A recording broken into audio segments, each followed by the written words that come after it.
महाराष्ट्रातील कांदा उत्पादक आज अक्षरशः हतबल झाले आहेत. त्यांच्या घामावर देशाची भाजीपाला मार्केट उभी आहे. त्याच शेतकऱ्यांना आज त्यांच्या कांद्याला एका किलोला 50 पैसे ते 1 रुपया फक्त भाव मिळत आहे. ही फक्त बाजारातील घसरण नाही तर शेतकऱ्यांच्या जीवाशी खेळणारी व्यवस्था आहे.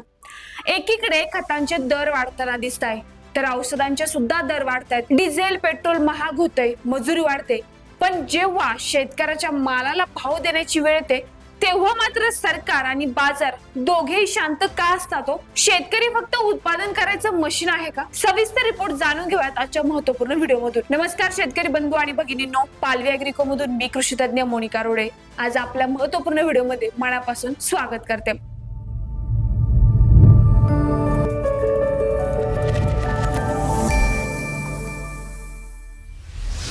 आज नाशिक, लासलगाव, संभाजीनगर, संगमनेर आणि सोलापूरसह राज्यभर कांदा उत्पादक रस्त्यावरती उतरले आहेत.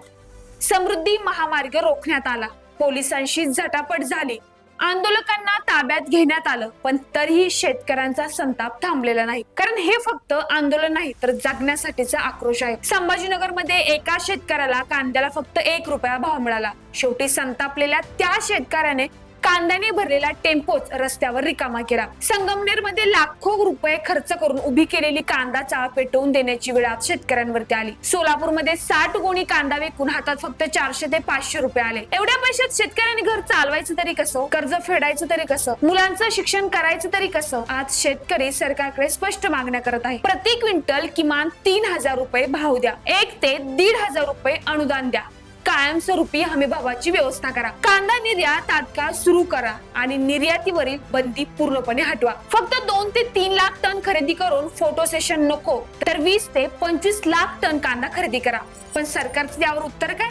युद्धजन्य परिस्थिती आहे, उत्पादन जास्त आहे, खरीददारी कमी आहे. मग प्रश्न असा की नुकसान फक्त शेतकऱ्याने सहन करायचं का? बाजार कोसळला की शेतकरी मरायचा आणि बाजार वाढला की दलाल कमवणार? ही व्यवस्था किती दिवस चालणार? आज विरोधकही शेतकऱ्यांसोबत रस्त्यावर उतरताना दिसत आहेत. रोहित पवार यांनी 26 तारखेला दिल्लीकडे जाणाऱ्या ट्रेन रोखण्याचा इशारा देखील दिला आहे. कारण आता हा प्रश्न फक्त कांद्याचा राहिलेला नाही तर शेतकऱ्याच्या अस्तित्वाचा झाला आहे. ज्या कांद्यामुळे शहरातील स्वयंपाकघर चालतं त्याच कांद्याला भाव नसल्याने शेतकऱ्याच्या घरात चूल पेटत नाहीये. शेतकरी रडतोय, ओरडतोय, आंदोलन करतोय, पण त्याचा आवाज खरंच दिल्ली आणि मंत्रालयापर्यंत पोहोचतोय का? की शेतकऱ्यानेच निवडून दिलेले मंत्री आज पाठ फिरवत आहे. जर आजही सरकारने ठोस निर्णय घेतला नाही तर हा संताप आणखी भडकणार हे निश्चित आहे. कारण शेतकरी आता फक्त भाव मागत नाही तर तो त्याच्या कष्टाचा आणि जगण्याचा हक्क मागतोय. तर शेतकरी बंधूंनो, तुमच्या जवळच्या मार्केटमध्ये सध्या काय भाव चालू आहे कमेंटद्वारे नक्कीच कळवा.